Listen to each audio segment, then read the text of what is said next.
Welcome back to the shop. Today we are going to take a look at doing some modifications to our 60 volt power supply. Now this has been working good, but we did have a failure. We want to modify some stuff and we want to address our failure.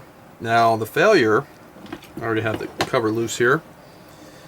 The failure was that we fried one of our low voltage cutoff circuits, and I think what we were doing was we actually drew more than 20 amps through it.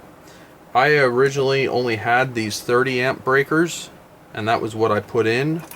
I've since got some 20s and the relay says it's rated for 20 amps. I'm assuming the rest of the circuit is, but these aren't that expensive, so we're gonna put a breaker on it at 20 amps and see what it does. So we have this one here. This is the one that doesn't work. If I was to put a battery on it, it turns on, but it doesn't really click. Now this battery might be too low. I think it does click, but it just doesn't make power.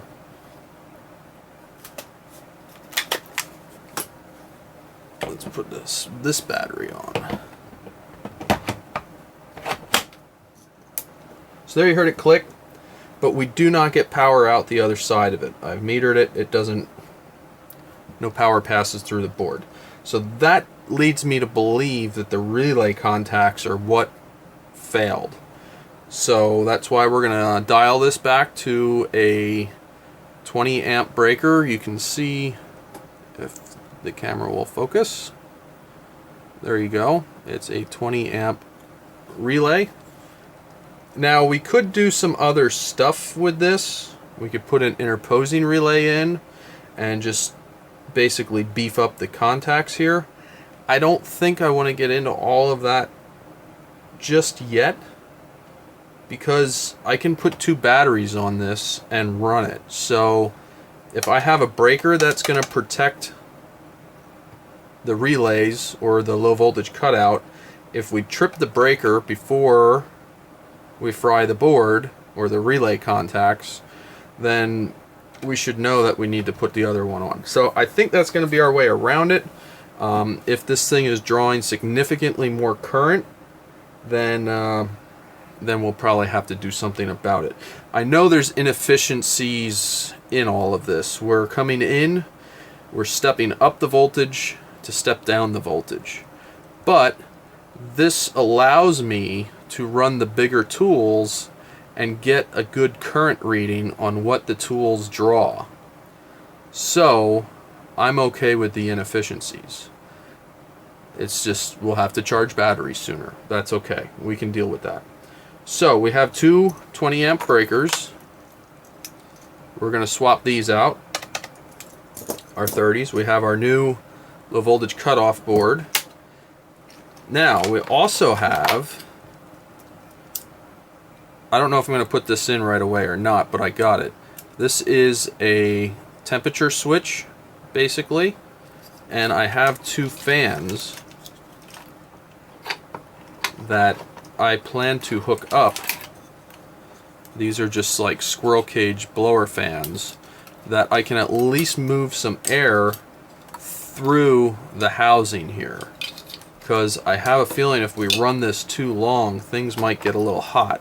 So this is a 5 amp breaker, I think it's 30, now it'll go 40 volts to 12 volts, and we're only going to have 20. So that's a 12 volt regulator and a 5 volt or 5 amp breaker for that, and that's what we have. So I think what we need to do is we need to change out these 2 breakers with our 20s.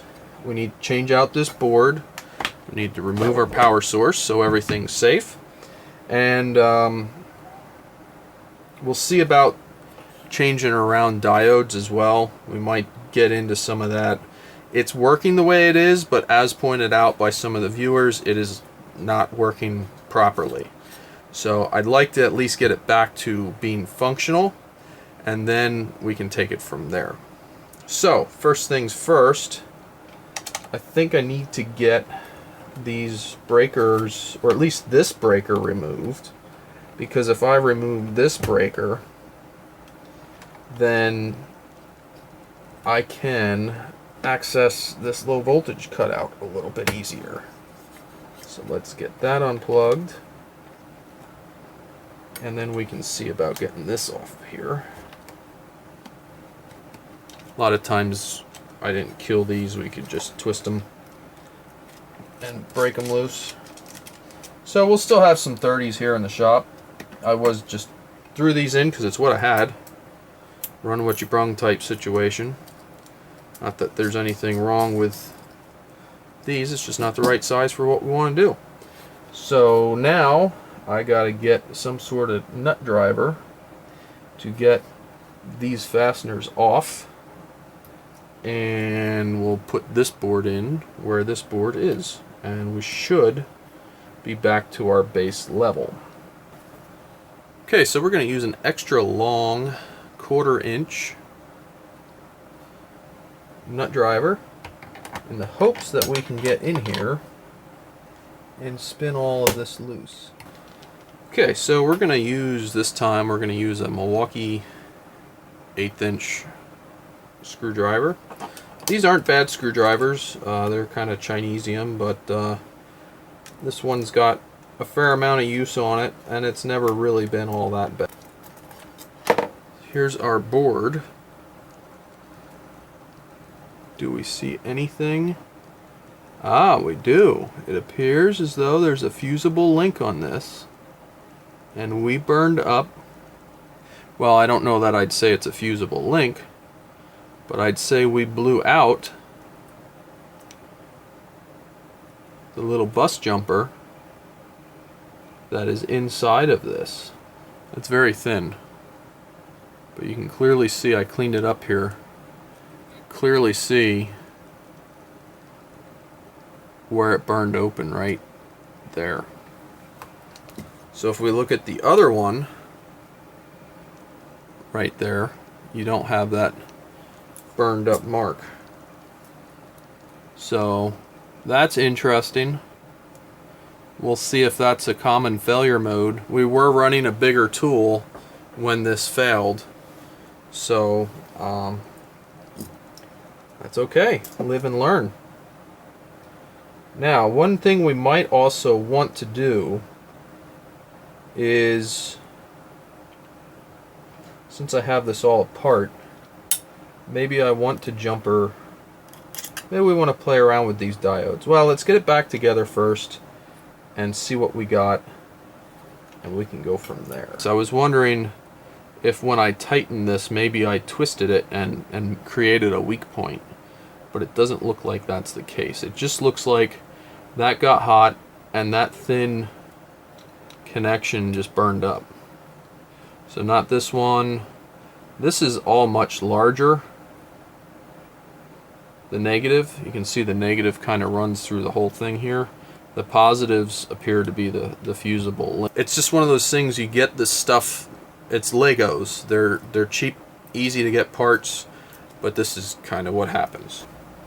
Okay, so the breaker and the switch are two different size nuts. Now a good trick, and I don't know if we went over this when we went over the installation of this, but a good trick is to take cheapy sockets, these are just Harbor Freight sockets, and normally you want to get deep wells because the body of the switch will go up inside the socket, but if you grind them down nice and flat, you get a better bite on that tiny little thin nut. So this will just come right down on here and you get a nice good engagement on it. Whereas if you had the regular sockets, I have an impactor here, you can see how this is rounded here. I don't know if you want to say that's beveled or what, but you don't really get good engagement with your nut. So it's just a good trick. Buying cheap sacrificial tools is always something nice to have around the shop, because you can grind them, you can weld to them, you can do whatever you have to get what you're wanting to get done accomplished. So we're going to use our, and these nuts don't have to be killer tight. I'll normally just use the socket by itself without a ratchet, and it's tight enough. Now, we should be able to be back to square one here. We should have everything functioning. Breakers. And if I turn this on, now our power supply fires up. So we're back in business. We are where we started. Now let's take a look and see what we're going to get into to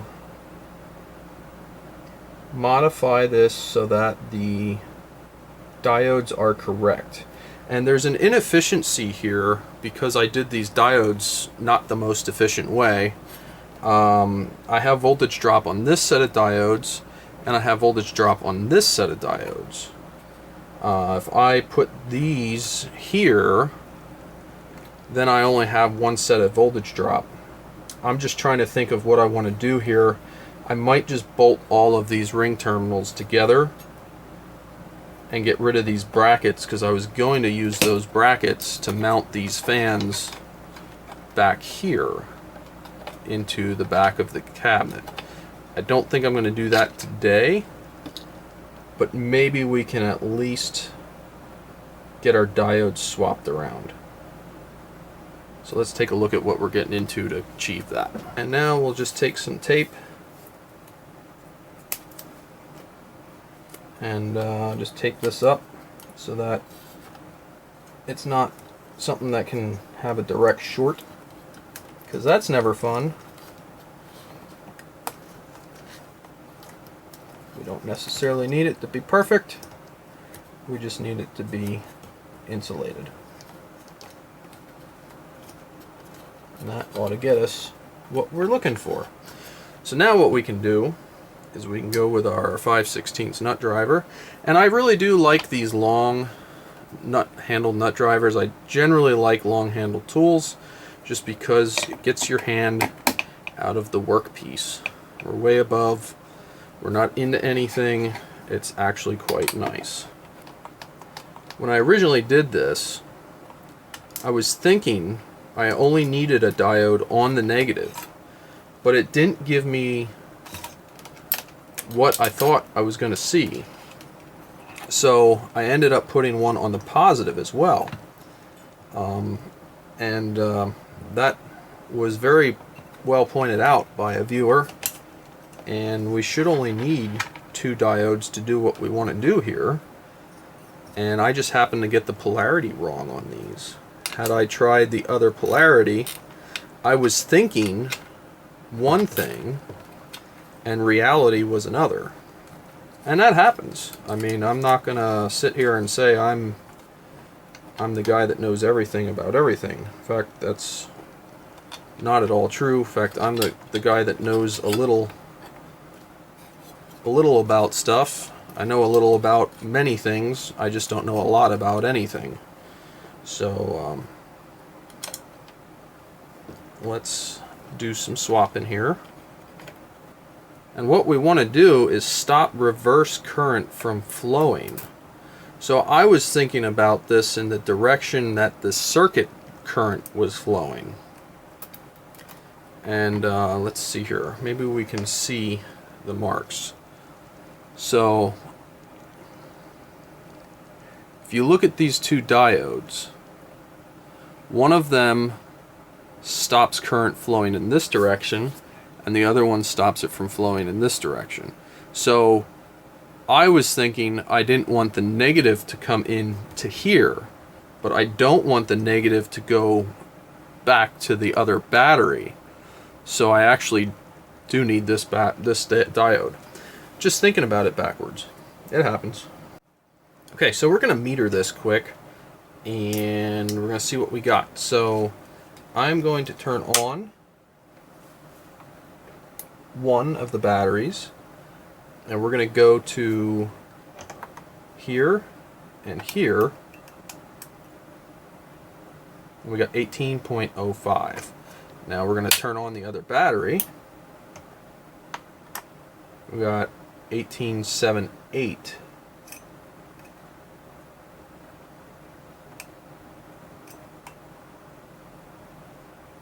So what's happening here is I'm still flowing reverse current. I need to cut this heat sink in half, and then I should have these isolated, because these 2 points are the 2 batteries and they're jumped together. So once I break this, I'm willing to bet this will work the way I would like it to work. Alright, so before we go and cut that, the thought occurred to me that I could just hook this up. We're not flowing any real current, so we're not going to overheat anything. And we can meter this, or we could actually see it, how this is going to work. So I have one battery on already, and we have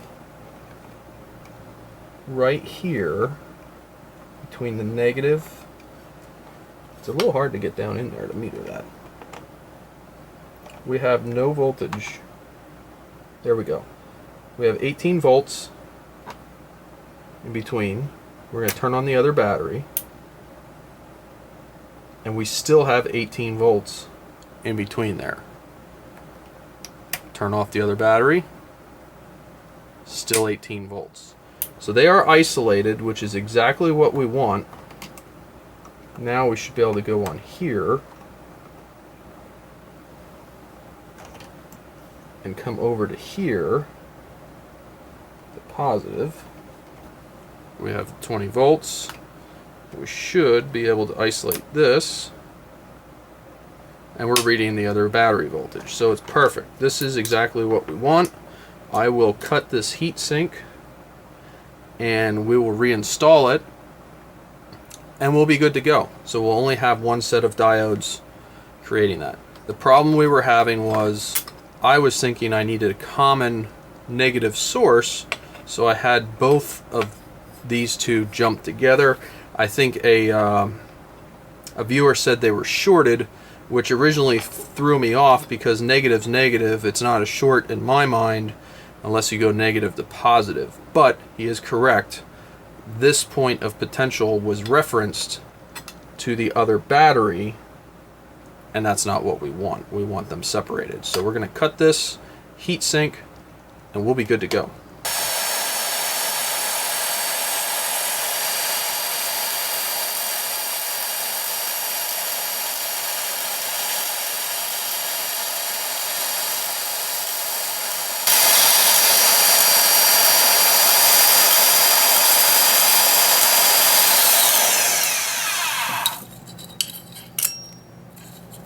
Okay, so you'll notice that I cut a wedge in that. I purposely did that because I didn't want these getting together at all. Probably a little bit of an overstep. I cut that gap in there, so I know that at the bottom there's a gap, and I also knew at the top it would open up. Probably a little bit over the top. I probably could have just cut it straight, but I wanted to be sure that these wouldn't be getting into each other. Then we'd have reverse current and batteries charging other batteries, and that's never good. Okay, so now we have what we needed. We have two separate heat sinks that we're going to put down here. We're going to bolt them down, and we're also, in preparation for our fan, we're going to take our old heat sinks, just because they happen to be an angled piece of metal.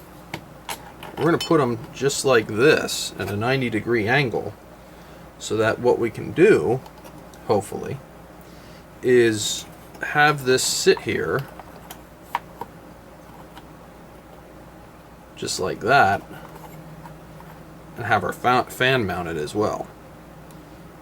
So that way we're not Swiss cheese in this thing, and we have everything kind of connected. We should be able to do the same thing over here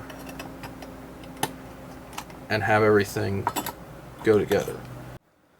So now we have our heat sinks with a nice air gap in them. You can just barely see it right there. Let's see if I can, there you go. So now we have our heat sinks with an air gap in them, and we can turn on one battery. And that one is at 18.3 volts, so you can kind of see it there. And we'll turn on the other battery, and you can see here that that one went to 20.2. So they are not reverse current charging each other. They are sitting completely separate, which is exactly what we want. So thank you to the viewer that pointed out my error, and very good catch on your part.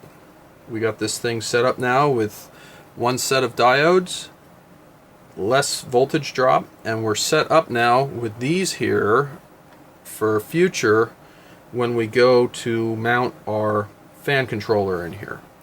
So that'll be nice. We can get some cooling in here. That'll be at a future date. I have the parts for it, but for now I wanted to get it back that we could keep using this thing because we got some tools to check out. So stay tuned. We're going to see some more tools, see some stuff happen, and I'm glad we got this thing at a good spot. Thanks for watching and have a great day.